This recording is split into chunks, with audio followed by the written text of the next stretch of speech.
It's a story about spying, yes, but also in war and betrayal. Really remarkable figure in espionage history. I think he's got a good claim to be the greatest traitor of the 20th century. This is a person who spends years in British intelligence, in MI6, heading towards the top, while all the time working for Moscow. And that trip leaves a deep impression. He's in Munich on the eve of an election, and he actually attends a massive Nazi rally at which Hitler speaks. In January, Hitler becomes Chancellor of Germany, horrified by Hitler and the rise of the Nazis. Then the most dramatic thing happens.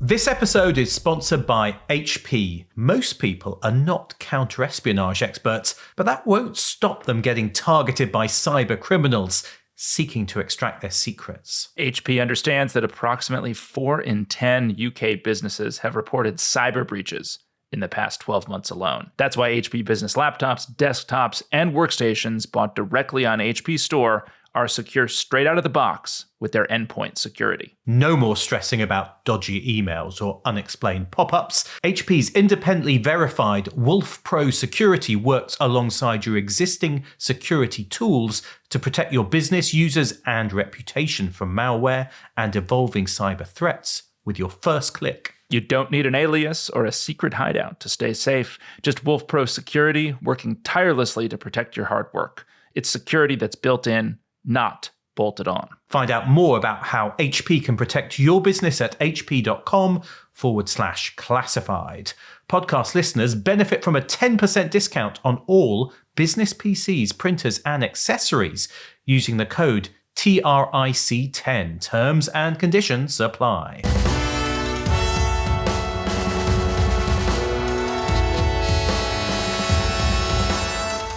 Well, welcome to The Rest is Classified. I'm David McCloskey. And I'm Gordon Carrera. And today we are starting a 4-part series, really, I guess, looking at young Philby, Gordon, the first part of the life of this really remarkable figure in espionage history. Yeah, I think he's got a good claim to be the greatest traitor of the 20th century, one of the most consequential spies of all time. I mean, this is a person who spends years in British intelligence, in MI6, heading towards the top, while all the time, every moment, all through those years working for Moscow. And he does untold damage to intelligence operations of not just the UK, but also the United States. And I think he inflicts kind of real deep trauma on both MI6 and CIA that actually shapes both agencies through the entire Cold War. Well, selfishly, I guess I should also mention, I think he has shaped spy fiction as well. I mean, you have this, I think, real trope in the genre of mole hunts, and you see this in all manner of spy thrillers. I think most notably in John le Carré's wonderful novel, Tinker, Tailor, Soldier, Spy, which, I mean, in effect, is based on Philby. Yeah, that's right. I feel like every kind of story of a mole hunt kind of nods to Philby. And I think you can make the case that he's actually one of the most significant Britons of the 20th century. Significant, not one of the best. You know, I'm not kind of comparing him to Churchill or Thatcher or whoever else. Showing early sympathy. Let me clarify that.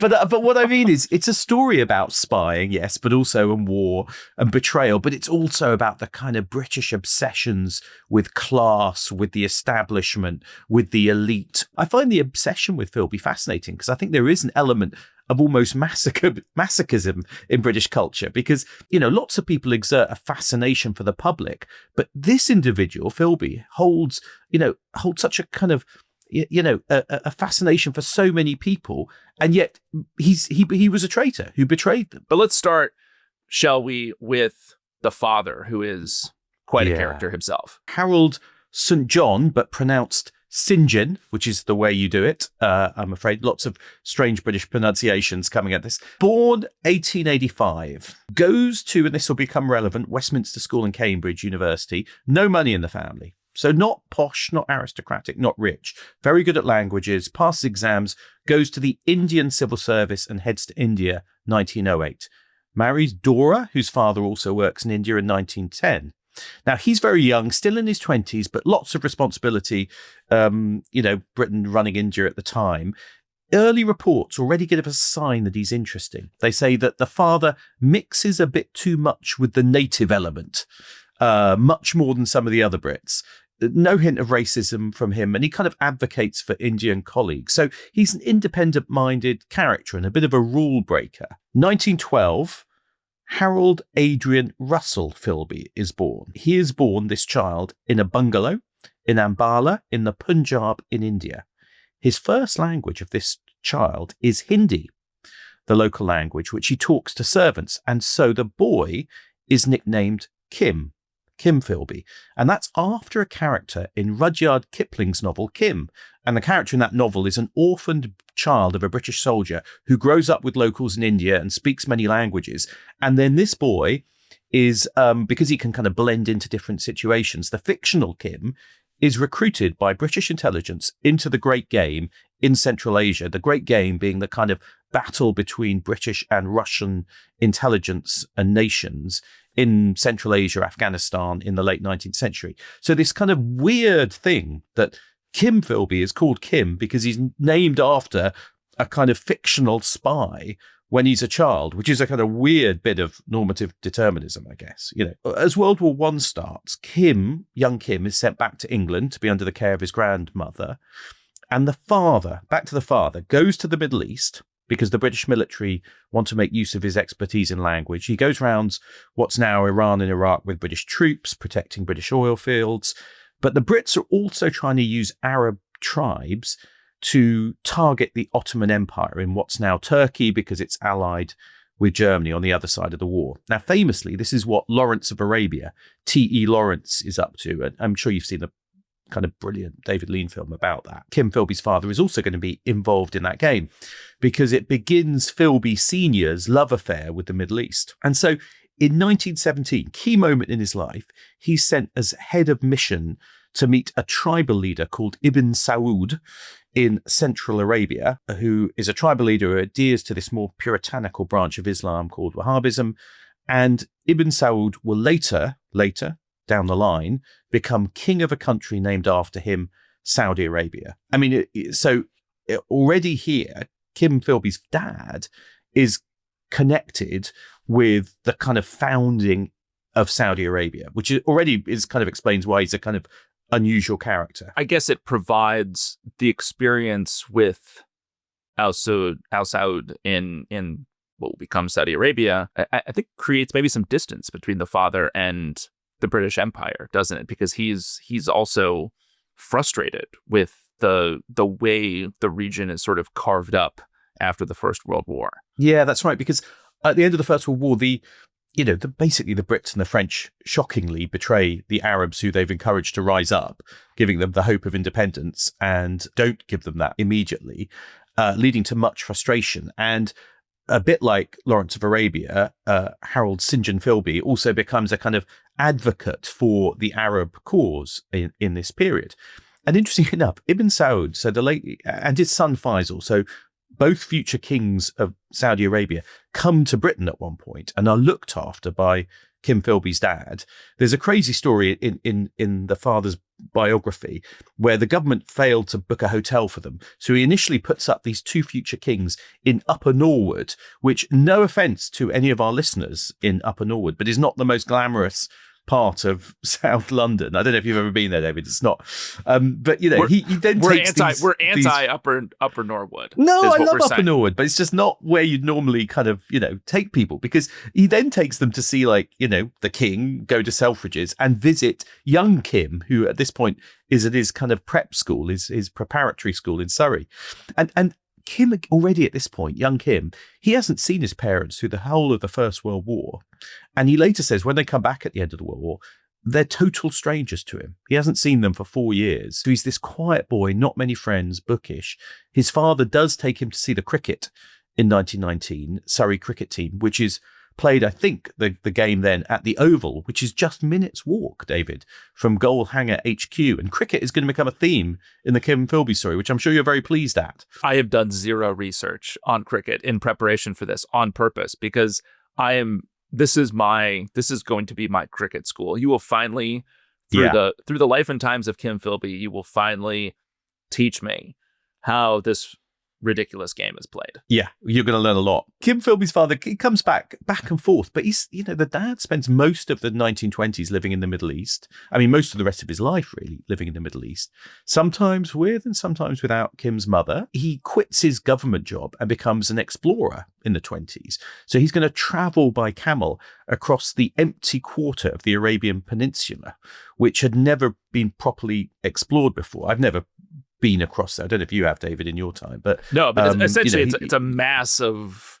just absolutely barren, uninhabited, for the most part, desert across vast swaths of Saudi Arabia. Is what the empty quarter is. And his father is going to kind of cross it. Starts to wear Arab dress, risking his life. As I said, a kind of advocate for the Arab cause, which makes him critical of the British government, who he kind of rubs up the wrong way. And he's going to become a semi-celebrity in his own right, which in some ways, he's not thrown out of the British establishment because he's famous and he's an explorer, but he's seen as a bit of a kind of roguish character. And he's dreaming of becoming rich, successful, also of the government listening to his advice on the Arab world because he sees himself as the expert. So he's got this sense of destiny for himself, which will then extend to his son. So the relationship between the father and son is fascinating because young Kim also develops this really bad stammer. He really struggles to get his words out. And a lot of people say it's the absence of his parents or the shadow of this flamboyant father, which causes that. Now, of course, it's quite hard to diagnose. It reminds me a little bit of, Edward Lee Howard had the father who was borderline, maybe not even borderline, but abusive on occasion, and had, issues with like bedwetting and things like that. So I wonder if, talking about the stammer, it seems there's sort of the similar, I guess, feature of this father that in some ways is absentee and in other ways is very domineering. Kim Philby himself will say, well, my dad, didn't influence anything I did because he was thousands of miles away. But actually, you can sense this slight, whether there's a bit of inferiority against this adventurous big father, but also the father gives him a sense of rebelliousness, of kind of non-conformism. I mean, Kim Philby will later say one of the things his father impressed on him was that if you feel strongly enough about anything, you've got to have the guts to go ahead and do it. And, as we'll see, that's something that which the son does and which the father does. So there's definitely an influence there. He's this kind of, even as a child, and maybe his father lived this out, kind of a defector in place, in a way. He's English, but not quite, and sort of looks at the whole system with a kind of private scorn. Yeah, in it, but not of it, I think. Yeah. There's a bit of one-upmanship perhaps with his father as well. But another thing, I think the father is definitely trying to make the son into a more successful version of himself, or at least have him follow in his footsteps. Because in 1924, young Kim Philby goes to Westminster School as a boarder, just as his father had done. So he's following in his father's footsteps, and he's going to push his son on the same path, kind of molding him in some ways. Our producer Becky has noted Westminster School, Gordon, alma mater of Louis Thoreau, Nick Clegg, Helena Bonham Carter, and Andrew Lloyd Webber. So a distinguished cast of characters. Amongst others, yeah. Where does Westminster fit in sort of the landscape of posh? I think in the States we would call them private schools, but confusingly, on your fair island, you call them public schools. Is that right? Yeah. And Westminster, it's right, as the name suggests, in Westminster, in the middle of London, attached to, kind of next to Westminster Abbey. It's not, as particularly at this time, in the kind of 20s, not as sporty or as posh as kind of Eton or Harrow, not quite like them. And there's a bit more space, I guess, for eccentricity and individuality than some of the others. I love the fact that when he eventually, I don't want to give too much away, but when he eventually flees Kim Philby, he leaves his wife behind, but he takes with him his Westminster scarf, which suggests a kind of a bizarre attachment to his school. But the best insight, I think, about the early Kim comes from Tim Milne. Milne was this school friend of Philby. He wrote a memoir called Kim Philby, which actually was blocked by MI6 from being published for many, many years, and was only released actually in the last, I think, 5-10 years. You can now get hold of, which, because it's such a fascinating insight into not just Kim Philby, but also into MI6 operations. And there's a quote from Milne: Westminster at this time, and particularly his college, were not very typical of public school life, and Kim himself was highly untypical even of Westminster. So Kim, you get, Milne describes kind of Philby as, a bit of a loner. He's got the barriers up, something untouchable about him, but also a kind of inner strength and self-reliance that made others, respect him. So I think, you get a bit of a sense of an early character who's quite unusual already then. Milne has this story from his book where he and Kim go to a soccer match. You've written football game. They go to Chelsea against Clapton Orient. Although, for any football fans out there, Kim Philby is an Arsenal supporter. What is the profile of an Arsenal supporter?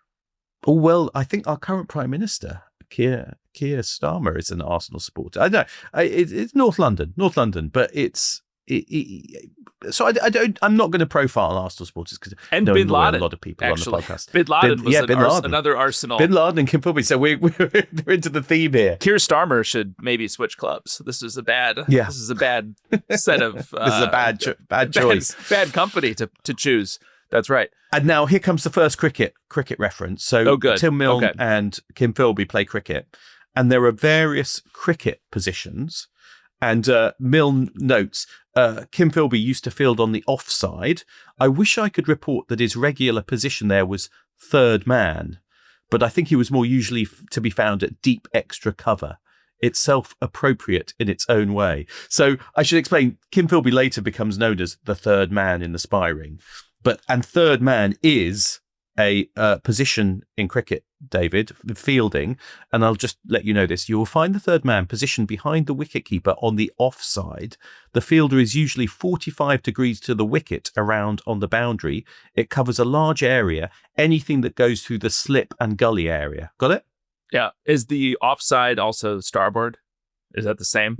And it's different from offside in football as well, which we should soccer. So that was a bad place to start. I'll say that was. I think we were in too deep there. Got it? Essentially, you're hitting it with you have this swatting thing, right? It looks like a spanking stick, and that's what they hit the little. That's what the little red ball, the quaffle. Yeah. They hit the quaffle. Yeah. Let's maybe do a separate. I think we might have to do a separate episode in which we explain cricket to you. I might get the rest of the sports people to do that. What is the point of cricket? What's the point of any sport? It's like, enjoy yourself, try and win. No. Recreation. Not the spiritual point. I mean, are you hitting? What are you trying to achieve? You're trying to get more runs than the other team. Runs when you run back and forth after you've hit it. Okay. There's a similarity with baseball. Home runs. In baseball, you want runs too. Yeah. I think maybe we should possibly take a break there before we get too deep into cricket, because having dealt with Westminster, having dealt with cricket, next we'll come to Cambridge, which is where the action really starts.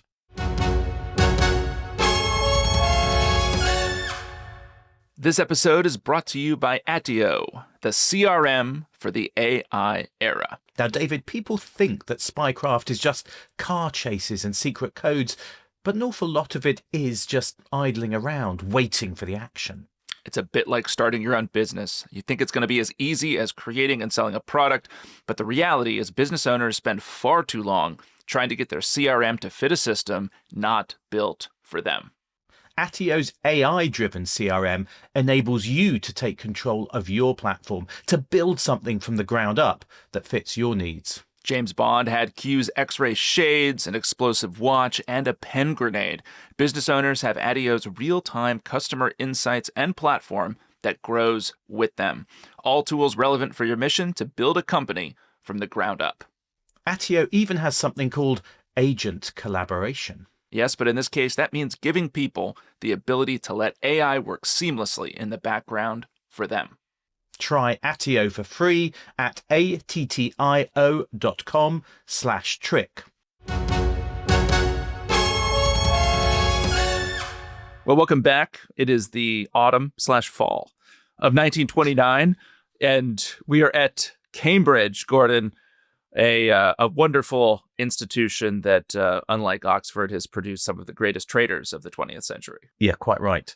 Autumn, fall, 1929, Kim arrives at Trinity College, one of Cambridge's richest and largest, there to study history, later switches to economics. First year, seems a bit lonely. The stammer doesn't help much with socialising. He's not sporty particularly, a bit into cricket, but not massively. Doesn't drink much at this point. We'll come back to the drinking later. So he's in the elite, if you like, but he doesn't quite fit. He's not one of the kind of posh boys from the really, kind of aristocratic families. You get this sense he's got a bit of a thing for the underdog or the outsider. One of his first friends is a kind of working class miner who's come on a special scholarship. But the crucial thing is the context into which he arrives, because Philby arrives at university at this time of really intense domestic and international turmoil where everyone is thinking and talking about politics. So he arrives in 1929, which, of course, year of the Wall Street crash, depression starts, unemployment on the rise in Britain, as well as in the US and around the world. And that sense that kind of capitalism, the capitalist system seems to be failing. And then politically... Hang on. It hung on for a while longer, though, unfortunately. Well, that's what he thinks. It was what it looks like at that moment. You can see that. And also, you have a Labour government in the UK, but it's struggling. And in 1931, its leader, sells out and joins with the Conservatives. So Labour's going to get crushed. So the hopes that also a kind of left-wing democratic government can bring about change also seems to be undermined. And the Conservative elite doesn't look like it can kind of cope with this crisis. Meanwhile, you have got the communist, 5-year plans in the Soviet Union. Look at that point like they're doing okay. People haven't seen the bad side. And then I think the crucial bit, though, and this is where we come to my kind of, one of the reasons why I have a touch of sympathy with Kim is because it's the context. He can see these darker populist forces on the rise across Europe with the arrival of fascism. And I think that is crucial to understanding why he does what he does. He's very well traveled throughout Europe in the 1930s. I mean, I guess with his buddy Tim Milne alone, he makes 3 trips between August of 1930 and the spring of 1933. Goes to France, he goes to Austria, Hungary, Germany, Belgium, back to France. I mean, he's getting an experience that perhaps not many of his Cambridge classmates are getting in the same time period, kind of seeing what's going on around the continent as you do have this kind of rise of fascism and, kind of populist movements around Europe. Yeah, that's right. I mean, I think he's going to see the arrival of kind of fascism, populism, the darkening clouds over Europe up close. In 1932, he plans to go to the Balkans, but then first goes to Germany. And that trip leaves a deep impression. He's in Munich on the eve of an election, and he actually attends a massive Nazi torchlight rally at which Hitler speaks. Milne writes, "What impressed and alarmed us was the totally uncritical attitude of so many perfectly ordinary German men and women. A day or two later, we sat in a workers' cafe listening to the ominous election results on the radio. Nazi gains everywhere. We felt we'd seen into the future." I think it's an interesting quote, isn't it? They feel like they're seeing the rise of fascism in Europe. Well, and I guess, in 33 then, in January, Hitler becomes Chancellor of Germany. And, Kim, I mean, he seems, obviously he's horrified by Hitler and the rise of the Nazis, but he's also, I guess, deeply interested in kind of understanding it and observing it, isn't he? Because going to Berlin, I think in March of 1933, sees this huge torchlight street parade in celebration of the reopening of the Reichstag. He watches it from a balcony, so he's kind of seeing fascism up close, which I think is going to send him down the opposite path. Yeah. And I think that is one of the ways of seeing his choice, is that he sees it as a choice between fascism on the one hand and communism on the other, because I think he sees that the kind of the democratic socialist route to oppose fascism, it isn't going to work. And he's fundamentally, in some ways, I think, an anti-fascist as much as a communist. So I think these trips to Europe are pretty formative for him. Interesting enough, in one of his trips, Milne remembers that while he's in Germany, Kim gets a letter from home saying that his father, St. John, had turned Muslim, as Milne writes, which I think means converted to Islam, which is part, just to keep the father story going in the background. In 1930, he's going to kind of convert, and Ibn Saud is going to organize for his, the father to visit Mecca. He actually converts. He converts to Islam. Yeah, he actually converts. Although there is this suggestion that he actually partly converts because he's trying to get business deals, and he thinks it will be easier to get the business deals if he's converted. So, yeah, I mean, so that, the father is still on his journey, I think it's fair to say. But Philby, he's done these European trips, and it's only when he's at Cambridge in this 1929 to 1933 period, he does join the Socialist Society, which a lot of people are members of. It's the kind of just the left-wing society. But it's only right at the end of his time at university in 1933 that he converts from, if you like, socialism, democratic socialism, to full-on Marxist communism. And it's really interesting because he comes under the influence of some left-wing academics. It's just a classic story of going to college, Gordon, and being radicalized by your professors, right? But, I mean, who hasn't been there, right?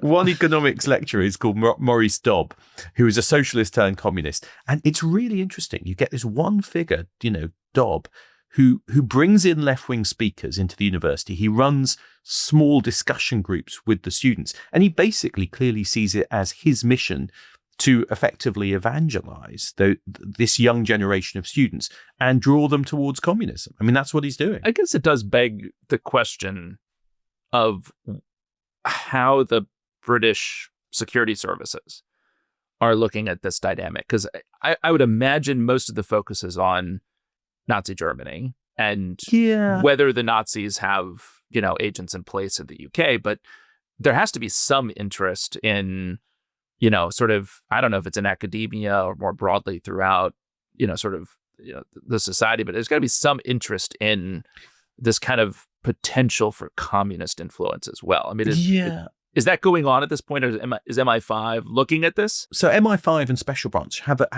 they're not very big at this time, and it looks like most of their interest is in potential communist infiltration of things like the army or things like that. Something like the university, they're less focused on. But there's some signs they're aware of some activity around Dobb, and they've got a little bit of an interest in it, but definitely not much. Because Dobb is basically acting as a kind of recruiter. I mean, we think of, the tap on the shoulder famously by, tutors to join MI6, but Dobb is doing the kind of tap on the shoulder as a recruiter to become communist. So it's just in that last summer of 1933 when he's leaving Cambridge that Philby says later, there's one evening he's sitting alone in his room in his armchair, and he just makes this kind of intellectual decision that he is a Marxist, that he's a communist. He was in, he'd never be out. And I think it is a kind of intellectual conversion to, by him. It's not just a kind of emotional thing. He thinks, I believe this. I believe this interpretation of history and view of the direction of history to be true. And he really is a true believer, isn't he? The decision is informed and influenced by the family upbringing, the class system, friends around him, university professors. But at the end of the day, he is a deeply ideological recruit. Yeah. Or will become exactly a recruit. Like he's a deeply ideological he believes person. It. Yeah. Now, I think that's absolutely right.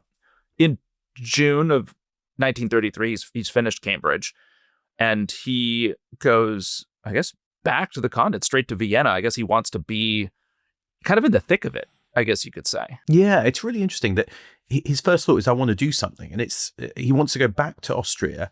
Austria at that point is really interesting because there's a huge amount of tension in Vienna, specifically the Austrian capital, between the city, which is pretty left-wing and has kind of a big workers' movement, and the government and the rest of the country, which is pretty right-wing. And so the tension is growing at that time. There's private militias and armies on both sides. And Philby, I think, feels like this is where the action is. This is where things are happening. So he turns, to Maurice Dobb, this professor, who's pleased that he's converted. Dobb says, I've been watching you. And he says, I've got some contacts for you out in Austria. I can put you in touch with some groups which do help left-wing groups. And he puts him in touch with one in Paris, which puts him in touch with another one in Vienna. Interesting enough, he tells his parents he's going out to Austria to learn German so he can get into the Foreign Office, which is what his dad wants for him. But that is not what he wants to go out there. He needs cover. He needs some cover with his parents. He's really getting cover. But what I think is so interesting is he's intellectually converted to communism, but he also wants to do stuff. He's not a kind of someone who wants to sit and write essays. He actually wants to get in the thick of it by going to Austria. Again, you have to have some respect for this, David.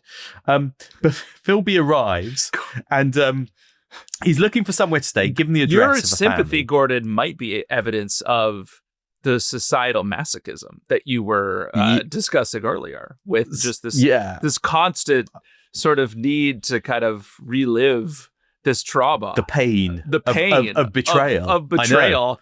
By then, and the way you're living it out is with, sort of flashing some leg of sympathy for Kim Philby throughout our series. Well, let's see. I still got it. I've still got the sympathy at this point because he arrives, and what happens now is a kind of key part of the story, because he's a young man. What happens? He falls in love. And this is, David, a love story, this story of Kim Philby. You might think it's a story of betrayal and class, but no, it is a love story, because he meets Litzy, the daughter of the family he's staying with. She is 23, so she's 2 years older than him, already divorced, dark brown hair, blue eyes, full-on communist, also knew how to enjoy life, sexually liberated, and in touch with Soviet intelligence. Well, put it this way: within 10 days, they're having an affair, and the suggestion is this is Kim Philby's first sexual experience. Tim Milne and others think he's not had a girlfriend, didn't have one at Cambridge or anything else.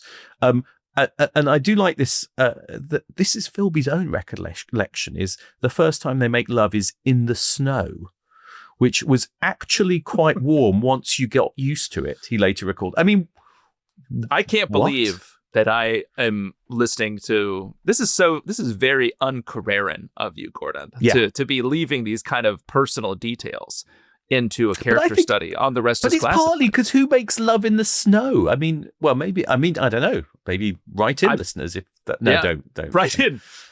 Yes. Well, and I plead the fifth. We're not that kind of show. I plead the fifth on this one, Gordon. I plead the fifth. I refuse to share. He's infatuated with her.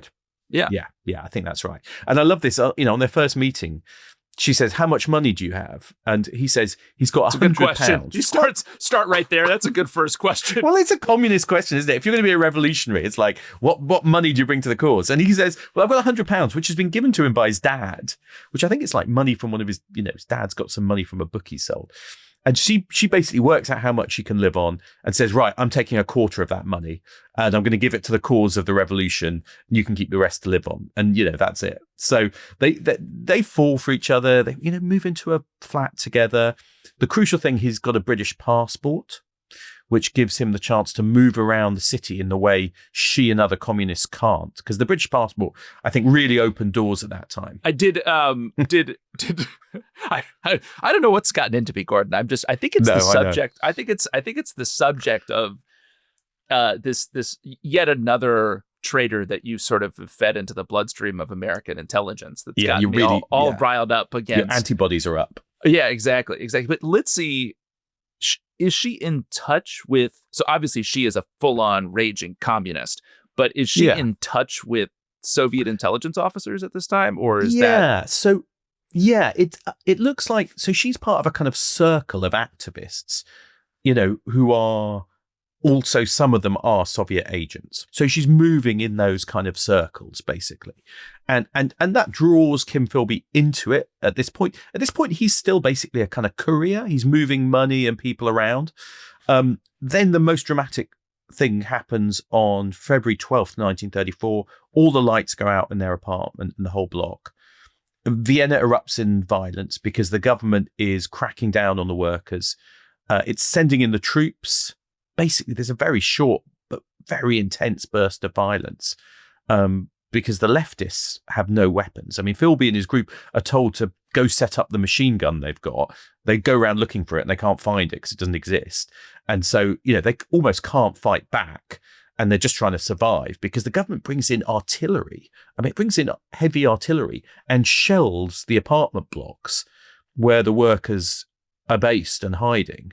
And I think 1,000 people are killed. So it's a pretty dramatic crackdown, which pushes all these leftists into hiding. And this is where I think Philby comes alive to some extent, because he gets really involved.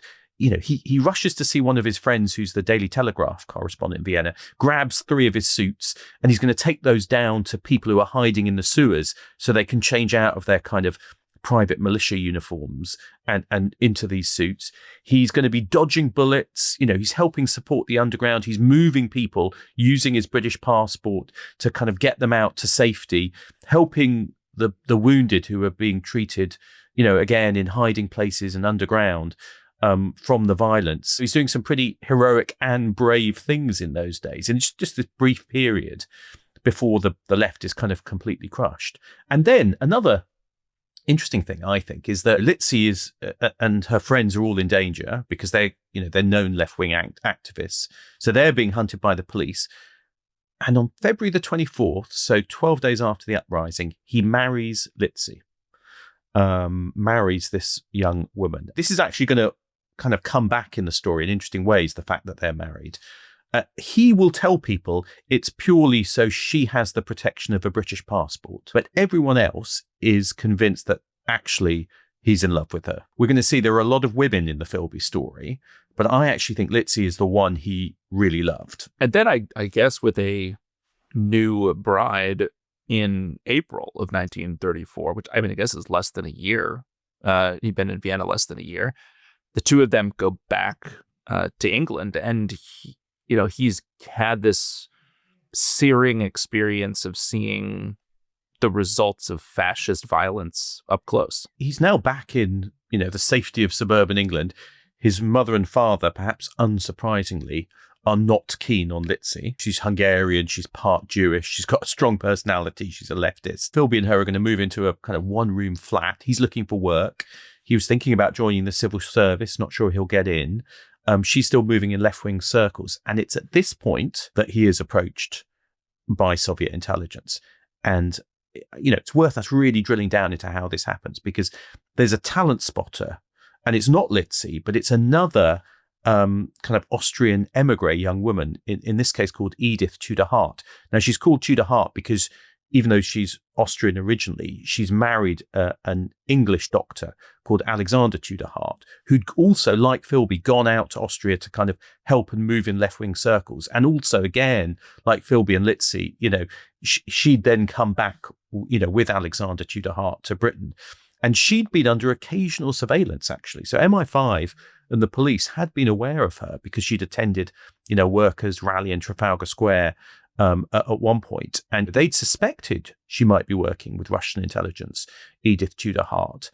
But even though they're kind of aware of her, and actually at this point in 1934 looking for her, they don't know where she lives, and there's no surveillance on her, which is crucial because she is the one who is going to be the kind of intermediary, the talent spotter, to put Philby in touch with Soviet intelligence. Well, I guess crucially, the day that she kind of takes Kim out on a walk, in part to recruit him, there's no surveillance that day on her by MI5 or the special branch. So there's no evidence, I guess, of his direct contact with either Edith Tudor Hart or his recruitment. Which, because history would have been very different if there had been that. Yeah. So she says, let's go for a walk.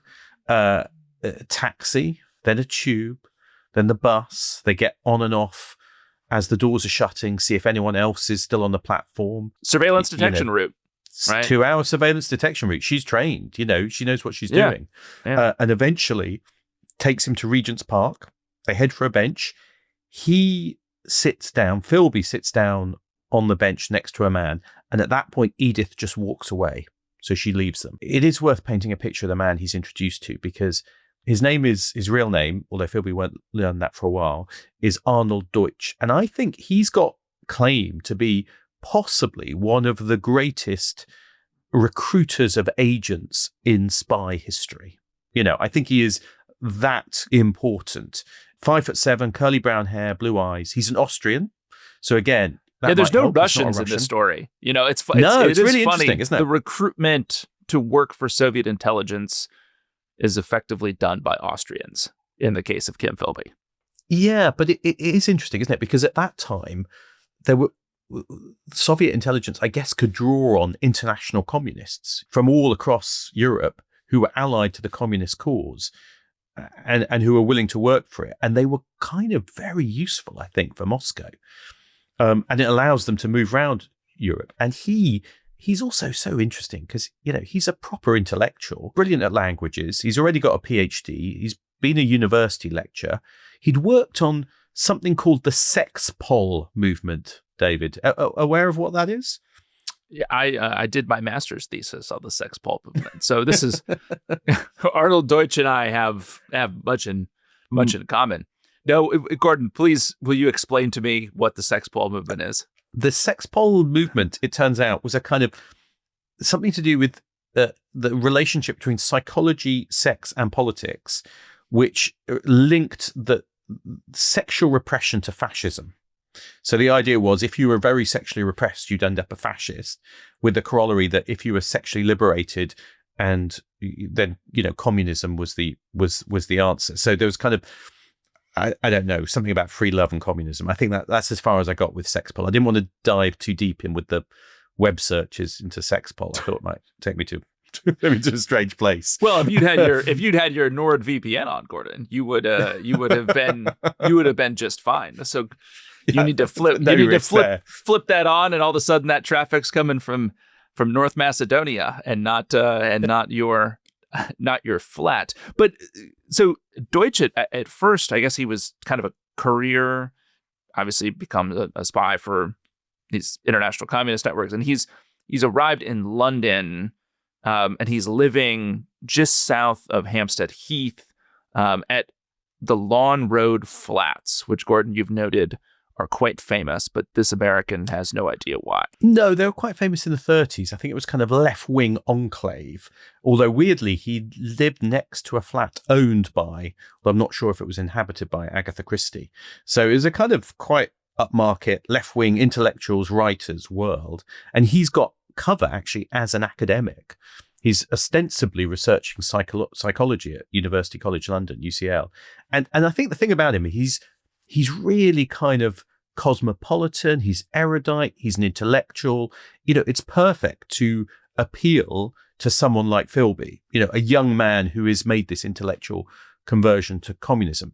It's just the right person for the right target. And they speak mainly in German, actually, at this kind of on this bench. And Philby's, he's so impressed by him, his background, his knowledge of Europe. They discuss what's happening in European politics, the rise of fascism, Marx, what Philby are doing in Austria. And it immediately feels to Philby more like a friendship. I mean, he says he was a marvelous man, simply marvelous. I felt that immediately, and it never left me. Well, and I guess part of the pitch that Deutsch makes is to say, you're capable of more than just joining the party, signing up, handing out leaflets. And it must have been flattering to Philby to be noticed, A, and then B, to be asked to work in secret for the communist cause. I mean, that's quite a, obviously it's very risky, but in some ways it's a very flattering pitch. Yeah, it's exciting. If you believed in communism and suddenly someone is saying you can do something, you're not, you're better than just being some normal activist. You can work secretly for us. And it's interesting. He talks about the international communist cause, or the Comintern, which is the Communist International, rather than specifically Soviet intelligence. So, Deutsch is not saying you're going to be working for Moscow or you're going to be working for the Soviet Union. It's you're working for international communism and the cause. Now, I think Philby would have, been smart enough to realize that means also working for Moscow. But there is a kind of ambiguity about it. You'd think so. Do you think so? Because I wonder if this is yet another Austrian communist who is, been put in touch with Philby through another contact. I wonder, given that Philby has no experience with Russian intelligence, with Soviet intelligence at this point at all. Does he realize? Does he realize who Deutsch actually is? Yes. I mean, it's definitely not spelt out that Deutsch works for what's called then, we should say, the NKVD, but which we now know as the kind of KGB. That's later, changes its name. But yeah, I mean, it's true. I mean, Philby may have not quite realized that, but I love this, this line that Deutsch gives him. He says, "You are a bourgeois by education, appearance, and origin. You could have a bourgeois career in front of you, and we need people who could penetrate into the bourgeois institutions. Penetrate them for us." I mean, it's such a great kind of speech to appeal to a kind of young lefty, isn't it? And also, it goes to Deutsch's. I mean, this is why I think Deutsch is one of the great spy recruiters in history, because he's, I think, partly him. It's not just come instructions from the center. Come up with this strategy, which is to cultivate fresh young idealists straight out of university and then send them into the British establishment. And of course, this is kind of different, isn't it, from what we think of normally as spying, where you're recruiting someone who already has access to secrets. You recruit someone who is in a position where they have, they work in the foreign ministry or in part of the secret services, and you're trying to recruit them. This is a kind of different strategy, which is a kind of long-term seeding strategy to find young idealists and then tell them to be penetration agents to get into the British establishment in the elite. I mean, it's brilliant in a way, isn't it? Deutsch does exceptional work in this effort. I mean, I believe in the Metrokin archive, I mean, it noted that Deutsch personally recruited 20 assets, like didn't just run or handle them, but actually recruited 20 people. Now, not all of them became as well connected with such primo access as Philby, but that's a pretty astounding number, and does, to your point, suggest that Deutsch. We've done these interviews on the club with former CIA case officers. They talk about being able to sort of understand and see the seams and cracks in people, kind of get a handhold over time to understand what they want and then give it to them. And it suggests that Deutsch probably wouldn't have expressed it in that way, but was capable of doing exactly that with people like Philby. Yeah, and of course you can see why they see potential in Philby on their side. Famous father, Cambridge education, committed communist, and not yet a party member, which is quite useful. Philby had actually approached the Communist Party, but had been kind of initially rebuffed as they thought he was too posh. So he's not yet kind of associated with communism, which means he can work covertly. So you can see why they think Philby is an attractive, young man who they could use to put into the system. I think this is where I have some kind of sympathy with Philby, not ultimately what he does or why, but you can see why, with the flattery, with the experience he's had, why this is a kind of interesting offer to him at this point in 1934. It also brings up the question, which we're going to talk about in the next episode for sure, which is whether at this point Philby has actually done anything wrong, really. I mean, because he doesn't have access. He's basically fresh out of university.